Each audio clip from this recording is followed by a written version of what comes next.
সুপ্রিয় দর্শক সবাইকে আমন্ত্রণ জানাচ্ছি ফার্মিং ফিউচার বাংলাদেশ নিবেদিত দীপ্ত কৃষি সংলাপে পাওয়ার্ড বাই কাজী ফার্মস। দীপ্ত কৃষি সংলাপের মাধ্যমে আমরা নিয়মিত কৃষির নানাবিধ সমস্যা ও তার সমাধানের উপায় নিয়ে আলোচনা করছি। আমরা এই সপ্তাহে আলোচনা করছি কৃষিতে জলবায়ুর প্রভাব মোকাবেলায় করণীয়। এই বিষয়ে আলোচনার জন্য আমাদের সাথে আজকে স্টুডিওতে যুক্ত হয়েছেন doctor Mrinmoy Graha Neogi, agriculturist, deputy project director, the University of Western Australia; doctor Eric Huttner, research program manager, ACIAR, Australian Centre for International Agriculture Research; and doctor Pratibha Singh, South Asia regional manager for ACIAR, who is working both in Asia region and Bangladesh. দর্শক, আমরা জানি সাম্প্রতিক সময়ে জলবায়ুর পরিবর্তন এবং এর প্রভাবের কারণে বন্যা, খরা, অতিবৃষ্টি কিংবা তাপমাত্রা বৃদ্ধির ফলে কীটনাশকের ব্যবহার বেড়ে গেছে, কারণ কীটপতঙ্গের পরিমাণ বেড়ে গেছে, লবণাক্ততা বাড়ছে এবং সেই পাশাপাশি আমরা দেখতে পাচ্ছি যে নির্ধারিত সময়ে যে ফসল আবাদ করা হতো বা কর্তন করা হতো সেই সময়গুলো পরিবর্তন হচ্ছে। তো এই জলবায়ু পরিবর্তনের প্রভাব মোকাবেলায় আসলে কী করণীয় এবং আমরা কতটুকু করছি, বা বাংলাদেশের স্মল হোল্ডার বা প্রান্তিক কৃষিতে যারা জড়িত আছেন তারা এই জলবায়ুর প্রভাব মোকাবেলায় কী করতে পারেন সেই প্রসঙ্গে আমরা আলোচনা করব। আমি আর একটু বেশি আলোচনা করতে চাইবো এই জলবায়ু পরিবর্তন নিয়ে আসলে বাংলাদেশে কী গবেষণাগুলো হচ্ছে। তো আমি আলোচনার শুরুতে ডক্টর নিয়োগী আপনার কাছে জানতে চাইবো, আপনি দীর্ঘদিন বাংলাদেশের উত্তরাঞ্চলে কাজ করেছেন এবং এখন এই ডেপুটি প্রজেক্ট ডিরেক্টর হিসেবে কাজ করছেন ইউনিভার্সিটি অফ ওয়েস্টার্ন অস্ট্রেলিয়ার সাথে। তো আপনার অভিজ্ঞতা থেকে আসলে বাংলাদেশ জলবায়ু পরিবর্তনের প্রভাবে কতটুকু প্রভাবিত এবং এই প্রভাব মোকাবেলার জন্য আসলে আমরা কী কাজ করছি, আপনি কি মনে করেন? ধন্যবাদ আপনাকে। আমরা Australian centre of international agriculture রিসার্চের আওতায় এবং কৃষি গবেষণা ফাউন্ডেশনের যৌথ অর্থায়নে দক্ষিণাঞ্চলে আমরা এই মুহূর্তে যে কাজগুলি করছি গত 5 বছর ধরে, সেটা হলো গম এবং ডাল জাতীয় ফসলের জাত এবং যাতে করে জলবায়ু এই পরিবর্তনের সহনশীলতা অর্জন করতে পারে সেই ধরনের জাত এবং প্রযুক্তি উদ্ভাবন করার। তা আপনারা জানেন যে দক্ষিণাঞ্চল সবচাইতে ক্ষতিগ্রস্ত জলবায়ু পরিবর্তনের কারণে, কারণ ভূপৃষ্ঠের উচ্চতা বাড়ছে, সেই কারণে সমুদ্রের লবণাক্ত পানি জমিতে ঢুকছে এবং ক্রমেই জমিকে আরও বেশি লবণাক্ত করে দিচ্ছে, যেটা এখন এই মুহূর্তে আপনারা জানেন দক্ষিণাঞ্চলে প্রায় আমি বলবো 4 লক্ষ হেক্টরেরও বেশি জমি শুষ্ক মৌসুমে অনাবাদি থাকছে লবণাক্ততার কারণে। সেই সাথে শুধু লবণাক্ততা বলবো না, আরও 2-1টি কারণ আছে যেটা জলবায়ুর প্রভাবে প্রভাবিত হচ্ছে। সেটা হলো যে ওইখানে লবণাক্ততার পাশাপাশি এখন যেটা হচ্ছে যে শুষ্ক মৌসুমে যে পানি সেচের প্রয়োজন, সেই সেচযোগ্য পানি পাওয়া যাচ্ছে না। এখন পানির লেয়ার নেমে যাচ্ছে, প্লাস ওই পানিটা লবণাক্ত হয়ে যাচ্ছে বেশি, যার কারণে ক্রমেই এই শুষ্ক মৌসুমে জমির চাষাবাদ কমে যাচ্ছে এবং খুব ক্ষতিগ্রস্ত হচ্ছে।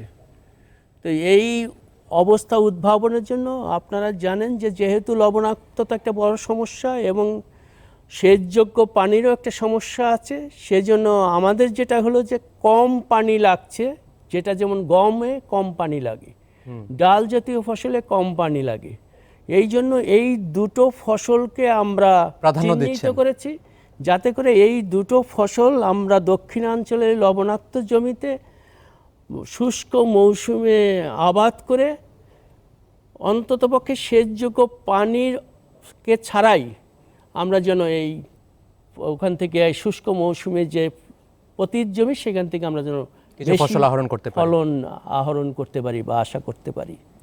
এই কারণে কিন্তু দক্ষিণাঞ্চল ছাড়াও তো বাংলাদেশের অন্যান্য এরিয়াও জলবায়ুর প্রভাবে, যেমন আমরা যদি বলি যে সাম্প্রতিক সময়ে সিলেটে বন্যা হলো, আমরা উত্তরাঞ্চলে মাঝে মধ্যে খরার প্রভাব দেখতে পাই। তো সেই জায়গাগুলোতে আসলে আমরা কতটুকু সক্ষমতা অর্জন করেছি এই প্রতিঘাতগুলো সামলে ওঠার জন্য? শুধুমাত্র দক্ষিণাঞ্চল না, এটা সারা বাংলাদেশ, আমি বলবো যে সারা বিশ্বই এই জলবায়ু পরিবর্তনের কারণে আজকে ক্ষতিগ্রস্ত হচ্ছে। আপনারা দেখছেন যে এই সময় যে সময় আজকে আমরা কথা বলছি এটা বৃষ্টির মৌসুম, অথচ গত 15 দিন বা তারও বেশি সময় ধরে কোনো বৃষ্টি নেই।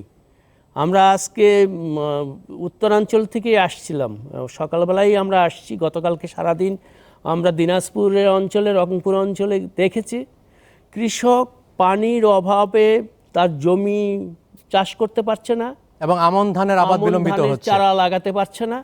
এদিকে আমন ধানের চারার বয়স বেড়ে যাচ্ছে। আমরা জানি যে বেশি বয়সের চারা লাগালে ফলন কমে যাওয়ার সম্ভাবনা আছে, কিন্তু কৃষকের কোনো উপায় নেই।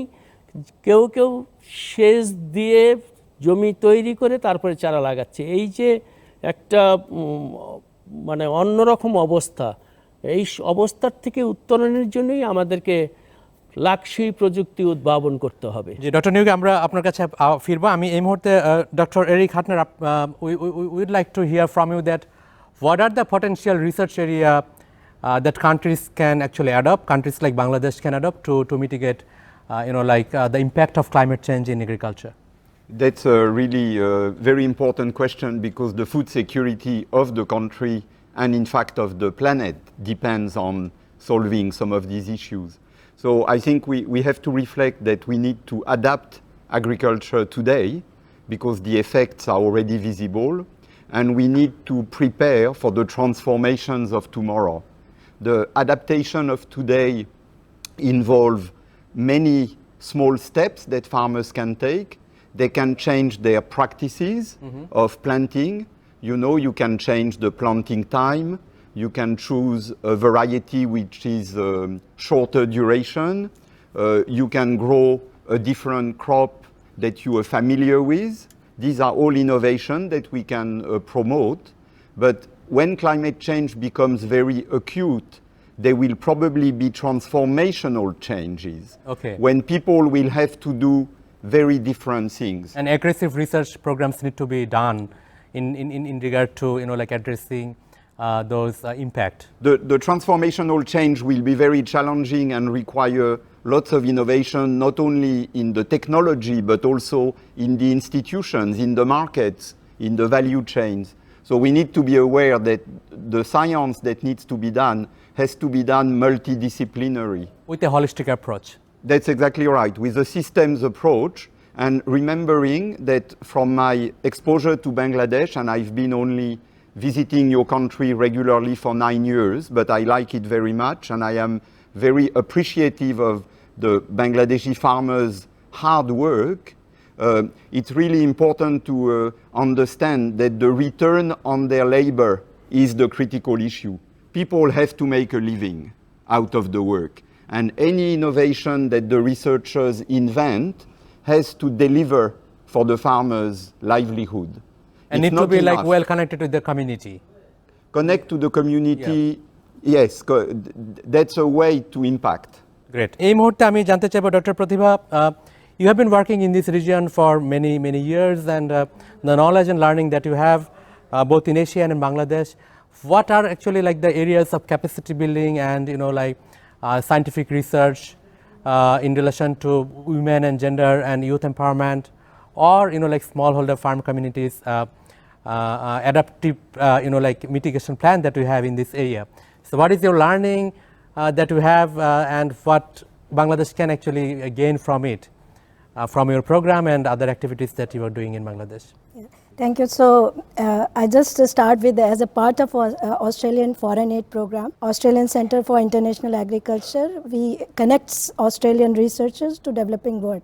So overall aim of the program is to have a improved agriculture productivity, sustainability, and also climate resilience. So in South Asia specifically, we have a strong focus on natural resource management and climate change research, which also involves, as Dr. Eric has already mentioned, on farming systems research, with a strong emphasis on water and soil management, with the stress tolerant crops.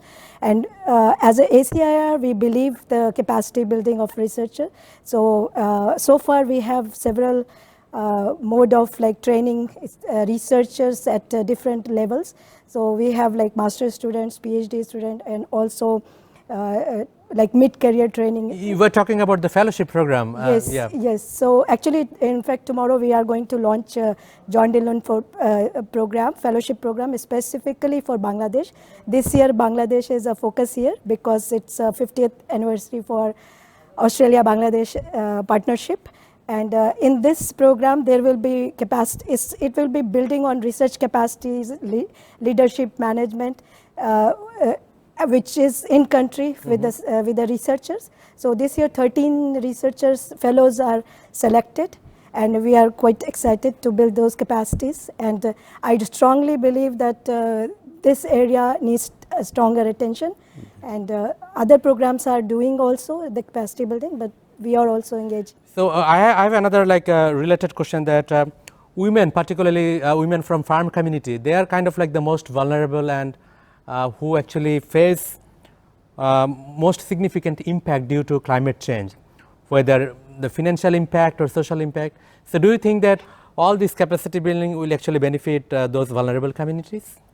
Yes, first we can start that fortunately without any effort we got 50% women fellowship holders for this round, and it was without any effort, like 50% candidates are women. And what happens when these trained people go to the fields, it will be like there will be gender specific trainings for them as well. And recently we are starting another program in southern Bangladesh on locally led adaptation mechanism at polder areas, which will involve like it's like a co-development type of training, learning with the local communities. So it's not like inventing something and just implementing. It's developing with the communities. Great. Dr. Niyugi, আপনার কাছে জানতে চাইবো যে জলবায়ু পরিবর্তনের প্রভাব তো আসলে হঠাৎ করে হচ্ছে না, দীর্ঘদিনের একটি প্রক্রিয়া। তো আমাদের বাংলাদেশে এর প্রভাব মোকাবেলায় কি আমরা প্রস্তুতিটাও কি আমরা দীর্ঘমেয়াদী কোনো প্রস্তুতি নিচ্ছি কিনা? আমরা ডেল্টা প্ল্যানের কথা জানি এবং অন্যান্য পরিকল্পনার কথা শুনি কৃষি মন্ত্রণালয়ের। তো আপনার বিবেচনায় এই পরিকল্পনাগুলো আসলে দীর্ঘমেয়াদী পরিকল্পনাগুলো কতটুকু ফলপ্রসূ হবে বলে মনে করছেন? ধন্যবাদ। আসলেই আমাদের যেটা দীর্ঘমেয়াদী পরিকল্পনা নেওয়া উচিত, এবং আপনি বোধহয় জানেন যে বর্তমান সরকারের কৃষি মন্ত্রণালয় এই দীর্ঘমেয়াদী পরিকল্পনার অংশ হিসাবে বেশ কিছু গবেষণা অন্তর্ভুক্ত করেছেন। তার মধ্যে বিশেষ করে স্ট্রেস টলারেন্ট ভ্যারাইটি ডেভেলপ করা, জার্মপ্লাজম। এখন আপনারা জানেন যে আমাদের দেশের সাথে অন্যান্য দেশের একটা দ্বিপাক্ষিক চুক্তি হচ্ছে। এই বাইল্যাটারাল প্রোগ্রামের আওতায় আমরা বাইরের থেকে অনেক জার্মপ্লাজম পাচ্ছি, অনেক ম্যাটেরিয়ালস পাচ্ছি, অনেক কোলাবোরেশন পাচ্ছি, যেটার বদৌলতে আমাদের এইখানে খুব ইফেক্টিভ রিসার্চ আমরা করতে পারছি, এবং আমরা আশা করছি যে খুব কম সময়ের মধ্যেই আমরা বেশ কিছু স্থায়িত্বশীল ভ্যারাইটি জাত আমরা উদ্ভাবন করতে পারবো, যে জাতগুলি এই জলবায়ু পরিবর্তনের সাথে খাপ খেয়ে আমাদের দেশে আরও বেশি উৎপাদন বাড়াতে পারবে। এই কাজগুলি আমরা করছি। সাথে সাথে আপনি যেটা বললেন ডক্টর প্রতিভা সিং, যে প্রশিক্ষণ, আমরা মনে করি যে এই ধরনের ম্যান পাওয়ার সক্ষমতা বৃদ্ধিটা দরকার, বাড়াতে হবে। সেই প্রশিক্ষিত জনশক্তি দিয়ে যদি আমরা এই ধরনের কার্যক্রমটাকে স্থায়িত্বে রূপ দিতে পারি, তাহলে এখান থেকে আমি মনে করি যে খুব ভালো কৃষক এবং ভোক্তা যারা আছে তারা উপকৃত হবে। অবশ্যই। Dr. Reddick, we know that climate change is impacting everywhere in the world, and the influence in food security is actually threatening for many like small countries like Bangladesh. So do you think that new advanced technologies, for example ag biotech or gene editing, can actually have any influence in the like transformation that you mentioned earlier? Yes, I think it's important to reflect on the fact that genetics, the improvement of varieties for the purpose of farmers, is a very powerful tool. So without going straight into modern or more modern technology, we have to reflect of the successes of the past with improved varieties. And there is enormous potential for good plant breeding to deliver on the farmers' needs. That's the first thing. Now, in the last 20, 30 years, we have more modern ways of doing plant improvement, but it is very useful for focused purposes. And I can think of several areas where biotechnology and maybe gene editing in the future will deliver. The first one will be for disease resistance. I think we have great potential of using all the knowledge that's been acquired over the years to now do action. So the knowledge was great, the scientists did good research, but now we have a way to get from the knowledge to a product, like a resistant variety. And I can think of many opportunities, for example, in wheat. That would be one important thing. The other area of focus could be on stress tolerance. As Dr. Neogi mentioned, there are opportunities there, but there we need to be really realistic that these are complex traits for the plant, and there will be no silver bullet, most likely. So we need to be careful. Dr. Pratibha, are we taking any aggressive, like actions to tackle futuristic challenges, which mostly are not convincing or visible for the policymaker, for the community, for the society, for example, climate change? Yeah, so in ACIR, our approach for climate change is more is going towards aggressive. We are not focusing on the small. The program has long-term vision. Long-term vision, and also longer impacts. So wider impacts. So that is where we are starting. And I should mention that climate change program in our organization is very new program, and we hope that we can work towards. Our thought is to work especially with the Bangladesh as a strong focus on climate change, to work aggressively on this. With local, researchers and partners and everyone, right? Yes. So. Doctor Niyogi, আমরা একদম অনুষ্ঠানের শেষ পর্যায়ে চলে এসেছি। আপনার কাছে জানতে চাইব যে আমরা এই জলবায়ু পরিবর্তন নিয়ে বিভিন্ন আলোচনা শুনছি, বিভিন্ন পরিকল্পনা হচ্ছে, আমাদের ক্লাইমেট চেঞ্জ মিটিগেশনের ফান্ডিং নিয়ে কথাবার্তা হচ্ছে, কিন্তু কৃষক পর্যায়ে আসলে এটার প্রতিফলন কতটুকু হচ্ছে, আদতে হচ্ছে কিনা? খুব ভালো প্রশ্ন। আসলেই যেটা হচ্ছে যে আমাদের এন্ড ইউজার বা কৃষক যদি এখান থেকে তার ঈপ্সিত লাভ না পায়, তাহলে আমাদের টোটাল এই যত বড় প্রোগ্রাম বলেন রেজাল্ট পাবে না। সেই ক্ষেত্রে আমরা জানি, আমরা বলছি যেরকম, জাস্ট একটা উদাহরণ দিচ্ছি, এটা পার্টনারশিপ অত্যন্ত গুরুত্বপূর্ণ। আজকে অস্ট্রেলিয়ার সাথে বাংলাদেশের যে পার্টনারশিপ ACIR এর মাধ্যমে হচ্ছে বা আমরা কাজ করছি, সেখানে আপনার জাস্ট একটা উদাহরণ দিলে আপনার বলতে পারি যে দক্ষিণাঞ্চলে কাউপি বা ফেলন ডাল অত্যন্ত জনপ্রিয় এবং পুষ্টি সমৃদ্ধ, কিন্তু এই ফেলন ডালের জাত পেতে গেলে আমরা দেখছি শুধুমাত্র এই পার্টনারশিপের বদৌলতে অস্ট্রেলিয়া ACIR সহায়তায় আমরা 350টি জার্মপ্লাজম দেশের বাইরের থেকে এখান থেকে নিয়ে আসতে পারছি, যেগুলি বাংলাদেশে আমাদের বাংলাদেশ কৃষি গবেষণা ইনস্টিটিউটের বিজ্ঞানীরা এখানে গবেষণা করছেন, এবং এই 350টি জার্মপ্লাজমের থেকে তারা 4টি জার্মপ্লাজমকে সিলেক্ট করছেন, যে জার্মপ্লাজমে আমরা মনে করছি যে উইদিন এ শর্ট টাইম, খুব কম সময়ের মধ্যেই আমরা এই দেশকে খুব ভালো কাউপির জাত দিতে পারবো, যে জাতগুলি জলবায়ু সহনশীল এবং লবণাক্ত সহিষ্ণু জাত হিসাবে কৃষকরা উপকূল অঞ্চলে তাদের জমিতে চাষাবাদ করে এর থেকে ঈপ্সিত ফলাফল পাবে। এই যে ফলাফল পাওয়ার যে বিষয়টা, যে এটা কৃষক পর্যন্ত যদি না যায়, তাহলে আমি মনে করি আমার কোনো কার্যক্রমে আসলে সফলতা পাবে না। সেই ক্ষেত্রে আমরা মনে করছি যে এই ধরনের একটা পার্টনারশিপের বদলতে আমরা এইটাকে স্থায়ী আন্তর্জাতিক বিভিন্ন কোলাবোরেশন বাড়ানো দরকার। জি, ধন্যবাদ doctor Niyogi. Thanks doctor Pratibha and doctor Eric for your presence and sharing the knowledge and information with our audience.